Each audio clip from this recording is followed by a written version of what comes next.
Hello, welcome to the Raw podcast brought to you by the Sunderland Echo. My name is Jason Jones, joined by James Copley and Phil Smith, as always, and we have got an unbelievable amount of football to be getting through this week. Obviously, as we're recording this, the January transfer window is just shut.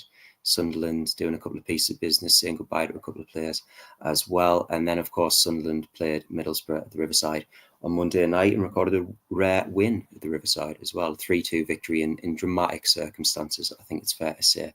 Phil, it was a match that sort of veered back and forth in terms of its momentum, but did you feel Sunderland were ultimately good value for those 3 points on Teesside?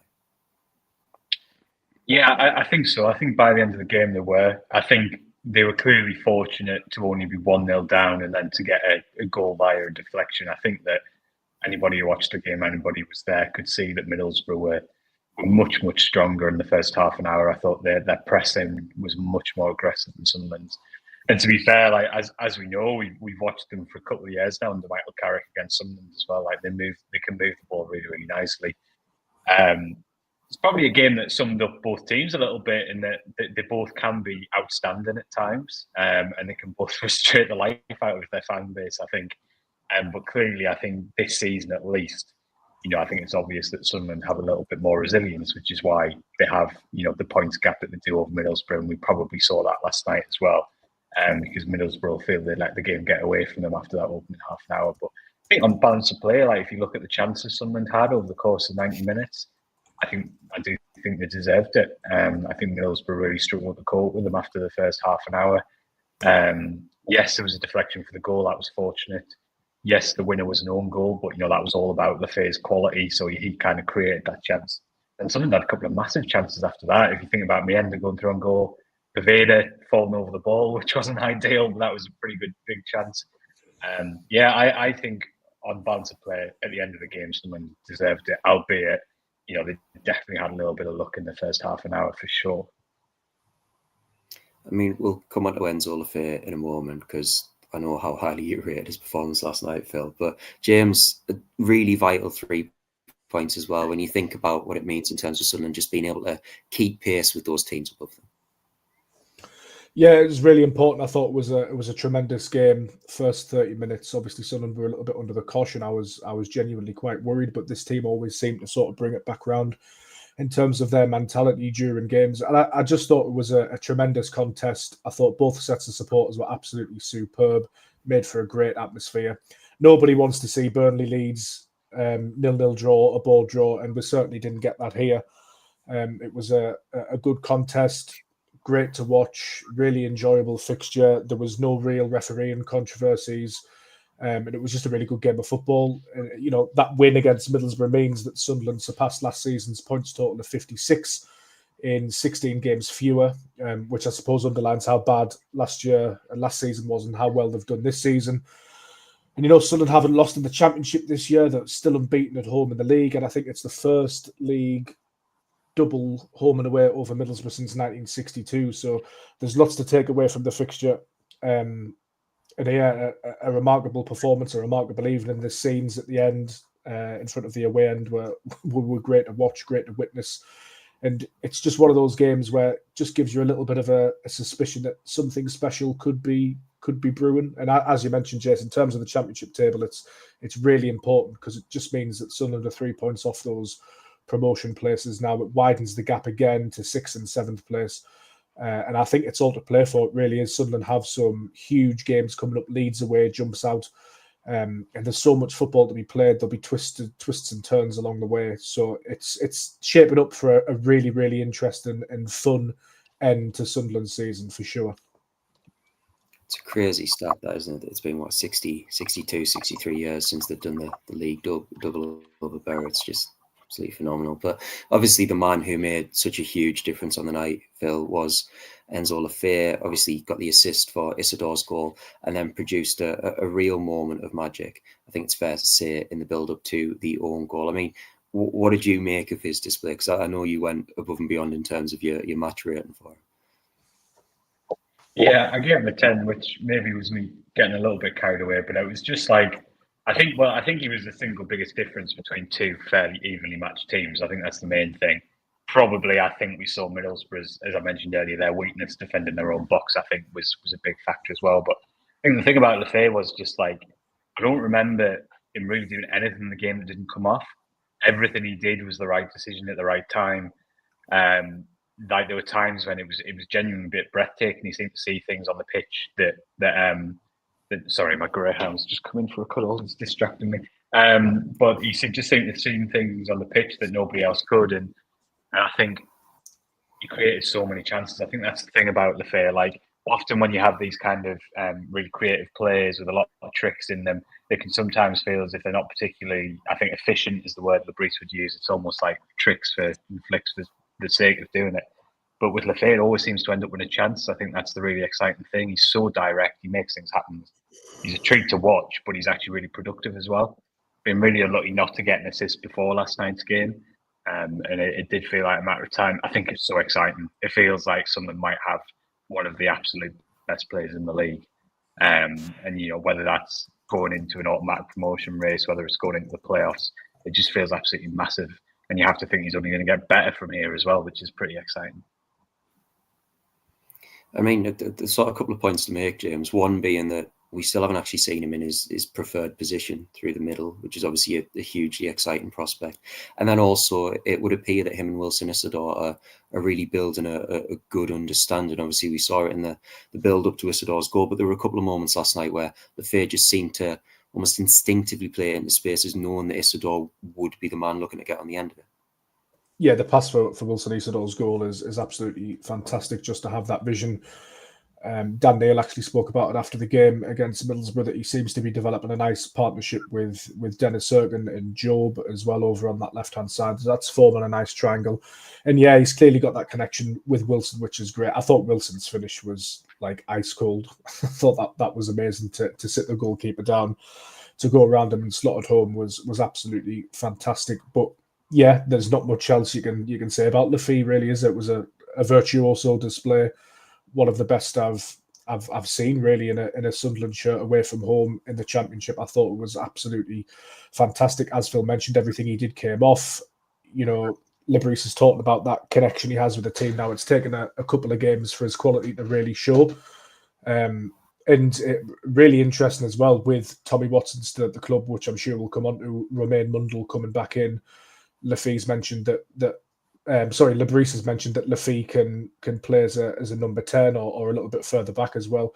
What happens when Sunderland start getting those options back? It's, again, quite an exciting prospect, really, with the run-in, with so many games coming thick and fast that you could see Enzo Le Fée more centrally with Mundle coming off the left and Wilson Isidor up front. You've got Mayenda still hanging around. Pervader's back to fitness now, seemingly. Hopefully, a transfer soon to be announced for Sunderland as well, which again we'll come on to. So all of a sudden, it's shaping up quite nicely in terms of squad depth. But yeah, it was a genuine joy to watch at times last night. Enzo Le Fée's performance was brilliant. But also a shout out for that midfield as well, because I thought Dan Neil really got a hold of that game eventually. Job played his part, and that Borough midfield's really, really decent. I'm a big Hayden Hackney fan. I thought he was fantastic. You know, his pass for Middlesbrough's opener was really, really good, and his goal's absolutely phenomenal. So I think that midfield three of Rig, Job, and Neil have done well to get the better of that arm wrestle away from home. And obviously, Le Fée played a part in that as well, because he was playing centrally at times as well, cutting and drifting in. So hugely exciting times. Yeah, it was a really intriguing watch, that, wasn't it, the midfield battle? I think it's fair to say you're probably looking at two of the, if not the two best young midfields in the division between Sunderland and Middlesbrough. And I thought that you're absolutely right. I thought Dan Neil, the way that he sort of, after that opening half hour, which maybe was a little bit rocky for Sunderland, sort of really took it by the scruff of the neck, started to dictate tempo. Obviously got the goal through the deflection, but I thought he was hugely pivotal in Sunderland being able to sort of, like you say, wrestle back control of that match. Just a word on Wilson Isidor, Phil, as well. Obviously, you know, he's had some difficult moments in recent weeks, I think it's fair to say, but looks like he's sort of rolled those out pretty nicely. Obviously got his goal last night, and then also has put pen to paper on a permanent deal at the Stadium of Light. I mean, not a bad week for the Frenchman. I completely forgot that had happened, Jason, until you mentioned it there. Yeah, there's been such like busy few days on it. Yeah, I think it's like it's no surprise that other clubs I think were starting to look at that situation and wonder if there was an opportunity because of how well they've been playing. I think as we've kind of reported all along, Sunderland were in such a strong position. I think contractually there was never any risk of them really missing out. But I think it just gives Isidor that clarity. I think it's been clear since day one that he's desperate to sort of have a home here. I think and feel like he can really settle and put some roots down. And so I think it's only a good thing really going into the rest of the season. Yeah, it's honestly such a good bit of recruitment from Sunderland. Like strikers are so hard to find, but particularly like athletic strikers. I really thought Sunderland were going to struggle to find another Ross Stewart, and they absolutely have done. I think there are so many similarities in the way the two play. They're good poachers, they're good finishers, so they're very, very useful if you're playing against a low block. But they also just terrify defences, and I think you saw that. I think, to be fair, both defences struggled last night. Sunderland with Bergzorg early on and Middlesbrough with Isidor. But I think it means Sunderland can almost play two ways. They can be really dangerous on the break because they've got Isidor's pace. But at the same time, as we saw with that goal against Plymouth, he can be really sort of deadly with those first touch finishes as well. So I think you have to say it's an excellent bit of recruitment. I know they have paid a lot more than they paid for Ross Stewart, but I think there are some similarities there in that they've picked up a player who wasn't even necessarily seen as a centre forward out and out for a lot of his career, and they picked him up for an absolute bargain. And I think, as I say, the combination of his finishing and his pace as well. I think if you were to say the one, obviously there are millions of factors, but if you had to pick one factor why Sunderland are where they are now and why they were where they were this time last year, it's Isidor, isn't it? It's the fact that a good team has a clinical finisher. I think it really is as simple as that. So yeah, I think you're right to bring that up because, like I said, I'd completely forgotten about it, which means it definitely wasn't under the radar bit of business. But nice to know as well, like whatever happens this season, you start next season with Isidor, your main striker is in the building. It's done, no uncertainty. I think it's a really good one to have that kind of wrapped up nice and early. First Sunderland striker to reach 10 goals during a season since Ross Stewart during 22-23, and he bagged 10 in 13 before injury, which goes to show a little reminder of how good he actually was.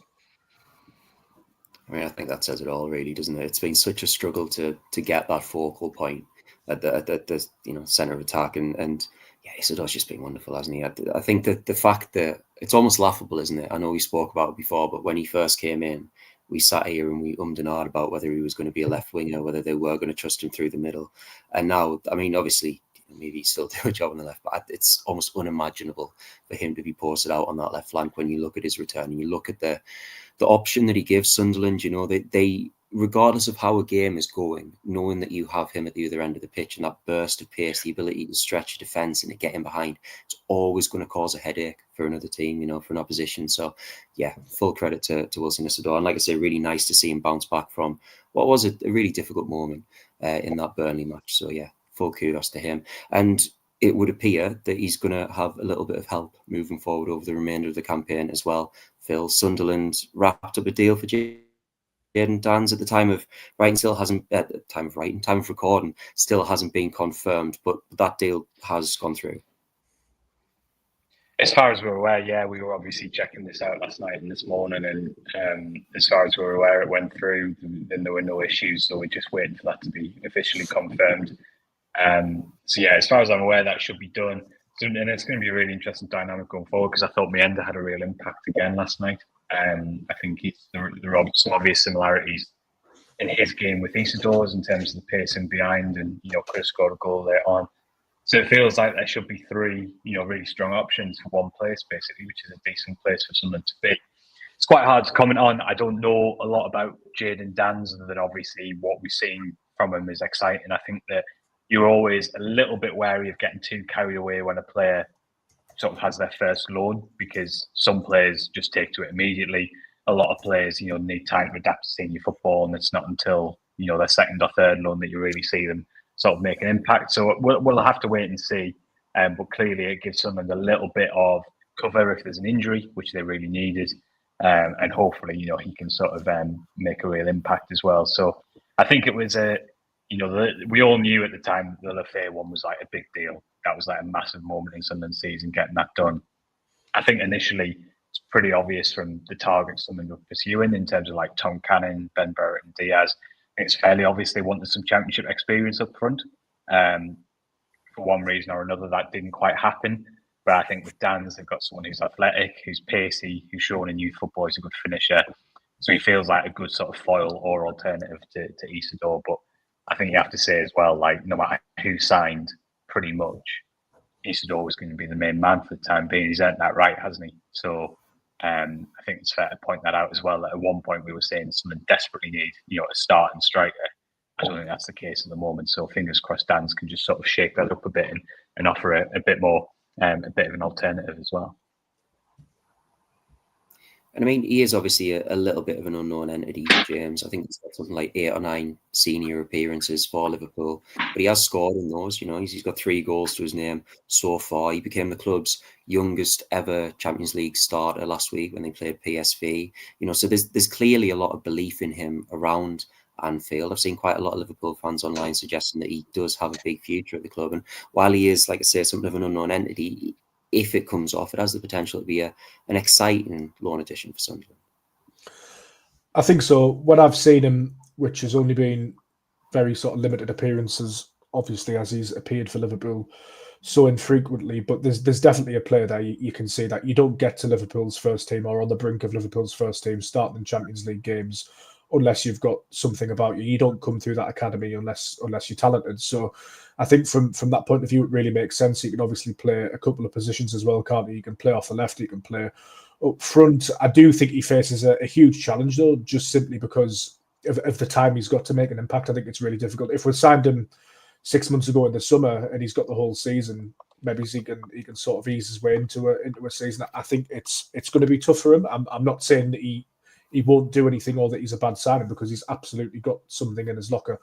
But I think, in terms of the time he's actually got, you just wonder how quickly he can sort of adapt and get up to speed in the Championship, which is a league he's never played in. But I think just on the transfer window generally, had you have said to Sunderland fans, look, you've got to sign Enzo Le Fée, who's a £20 million midfielder from Roma.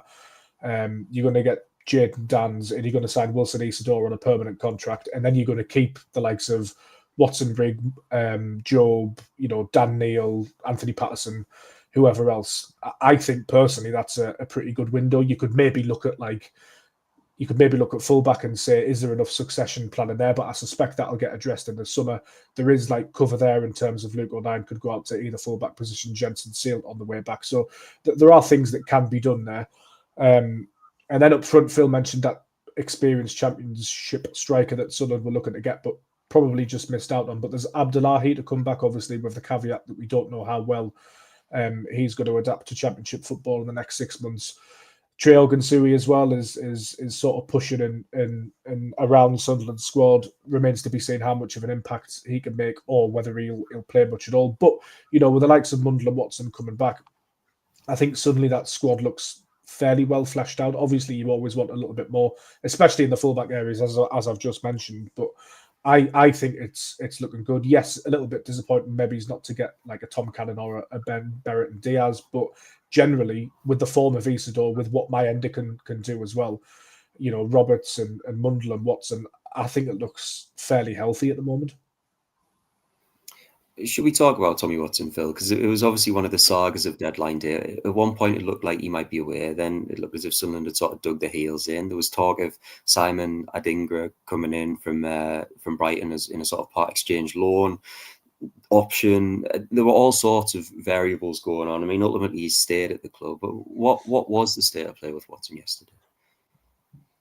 Well, I mean, yesterday it was Brighton have been, I think, from fairly, from sort of late last week, it coming at a level that suggested they were pretty serious about getting the deal done. You always get a pretty strong indication from a first bid.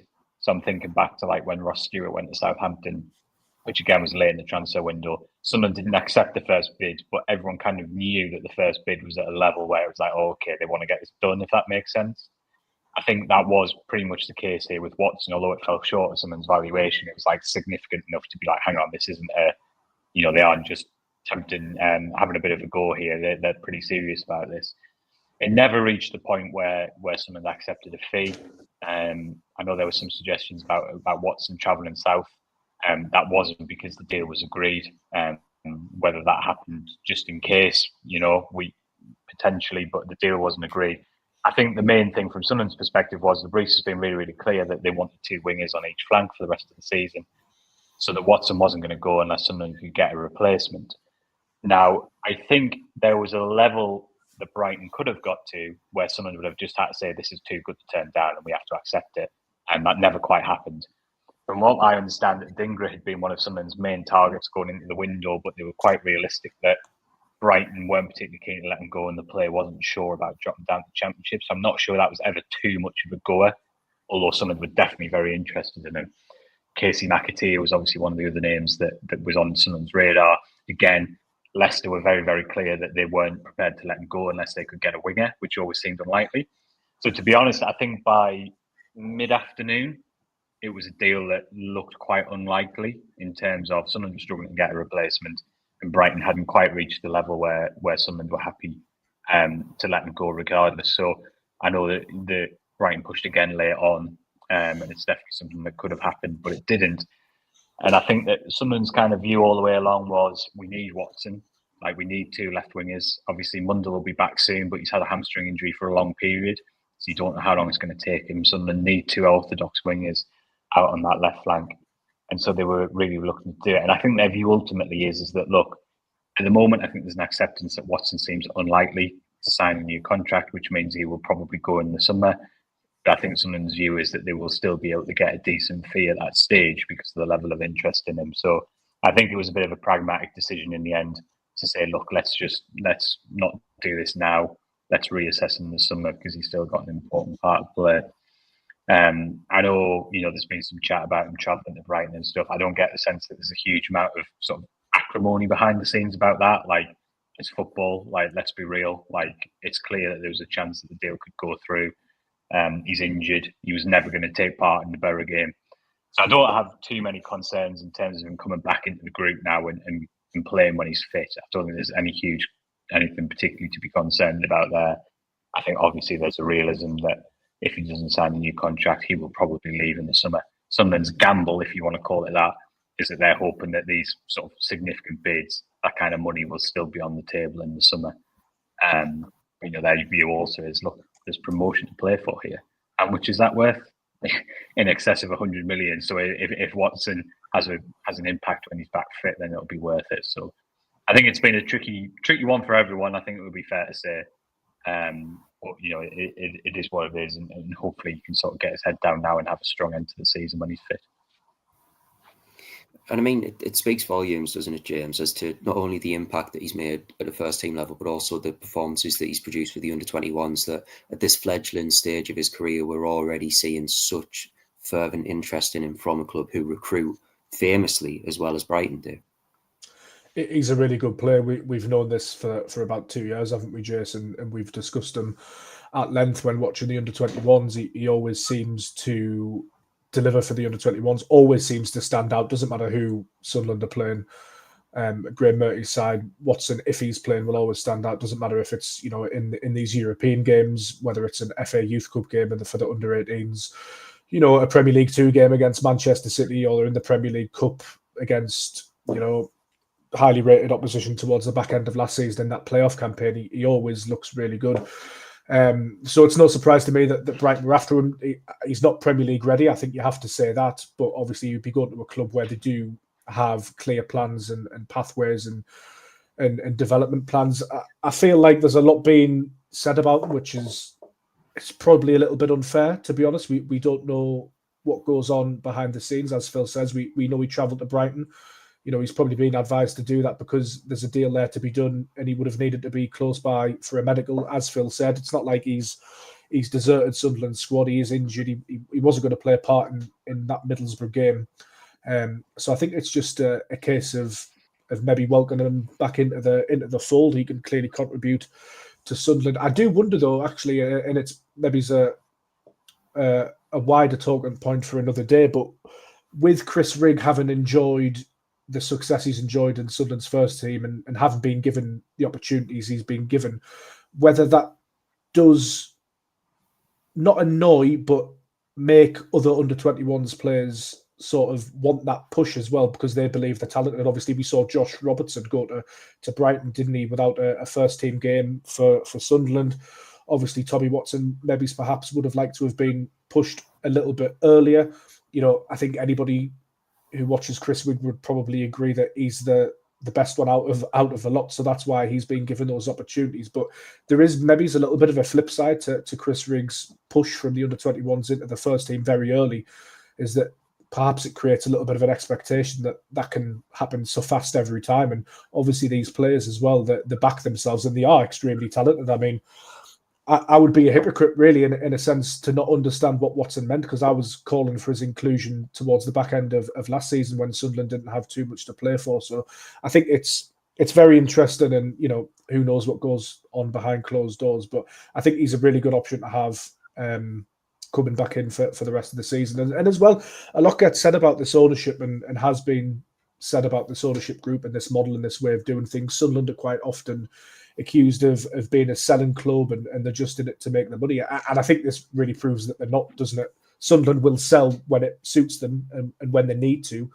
But there's been big money on the table for Tommy Watson, and they haven't sold because of the needs of the squad, because of Sunderland's aims and aspirations this season. I imagine it would have been the same for Job and Chris Rigg if Sunderland had wanted to sell those two players to cash in to make money alongside Watson. Then they could have, but they haven't.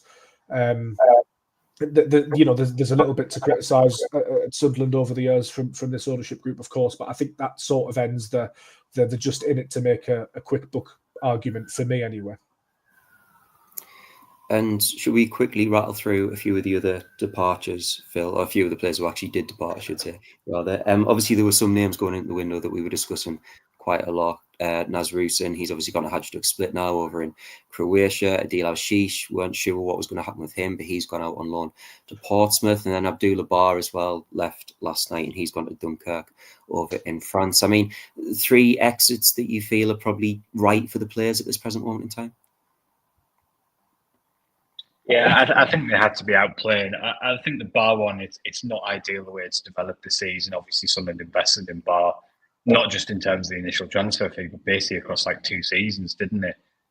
Giving him a huge amount of game time in the hope that you'd become this championship player. And although I thought there were some flashes of talent at times, it hasn't really happened. So I think from going out on a straight loan to the French second tier, it's not ideal, to be honest. But hopefully you can just play regularly, and that means that there'll be some decent permanent offers in the table. I think that's very much the idea there. Obviously, with Rusin, there's the option to buy there in the summer, isn't there? So there's potentially a bit of more of a financial return for Sunderland on that one. So I think with Bar and Rusin, I think it was clearly needed to play. They weren't getting many minutes. It was really hard to see them forcing their way into the team. Al-Shish is the only one where you ummed and ahed a little bit, because we'd seen in the weeks previous that he could have an impact. And I think there was always that thing of, look, do we just sort of almost play it safe, if you like, and just keep Al-Shish around because it can make an impact, and that Lebris sort of really rates his attitude around the place. So that's the only one where you could make an argument that Sunderland didn't make the right decision. But I think, as I explained, as soon as Le Fée came in, it was clear that Al-Shish wasn't going to play much. And when you sort of have Watson and Mundell in the picture as well, I think it would have been unfair, really, given the way he's conducted himself, to ask him to come in to stick around for the second half of the season. So I think the right decision's been made. So yeah, I think ultimately hard to disagree with any of the decisions.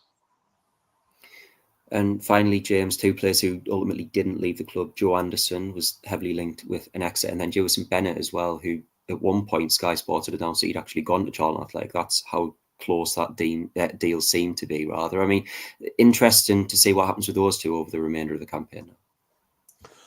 Yeah, I'm really quite sad for Dewey, actually. I think he really needs to play football. Just looking at his Sunderland sort of career arc, he comes over really highly rated. He gets that goal against Watford. Everyone was quite excited about him. He has that moment at the Stadium of Light where he puts the cross in for Riggs' ball under Tony Mowbray against Southampton. But he was just never going to get in ahead of Jack Clarke, wasn't he? When Jack Clarke was at the club, and then there was the emergence of Romain Mundell. So I do feel for him, because it's not happened for him. He's come over to a new country, new language, It's just not working out. When you speak to everybody, Graham Murty and the likes, they've got nothing but good things to say about him. Clearly, Regis Lebris doesn't fancy him at the moment, though. I thought he needed to go out and play football. A loan to League One would have been absolutely ideal for him, in my opinion. He had that loan to Greece last season, didn't he? And that didn't work out for him. I think he picked up an injury. I know he's had a little bit of a fitness issue this season as well. So yeah, I'm disappointed. I enjoy watching him for the under-21s. I've enjoyed watching him for Sunderland. Not all transfers worked out, but from like an observational point of view as well, whenever we're up at Hetton watching the under-21s, Dewey's always one of the players that stays back and signs autographs and poses for pictures. He genuinely comes across as a nice lad. So I'm disappointed for him. Joe Anderson, another one that just doesn't seem to have worked out, does it? I'm sure Murty will be happy to have him available for the under-21s because he seemingly does well there. But, for the good of his career, I think he's like 23, 24 now. You'd be hoping that he gets a move at some point and goes and plays regular first team minutes. It's certainly not going to happen at Sunderland, so I would expect him to leave in the summer. In fact, his contract might even be up. Jace, correct me if I'm wrong. I think it is. It is. So you'd expect him to go now, wouldn't you? Yeah, I think so. Well, that's all we've got time for on this week's show. Join us again next week when we'll be discussing all of the latest Sunderland news and developments. In the meantime, follow all the latest Black Cats news on the Sunderland Echo. Give us a follow on social media as well. Thanks to James. Thanks to Phil, who has disappeared. And thanks to you for listening. We will catch you next week.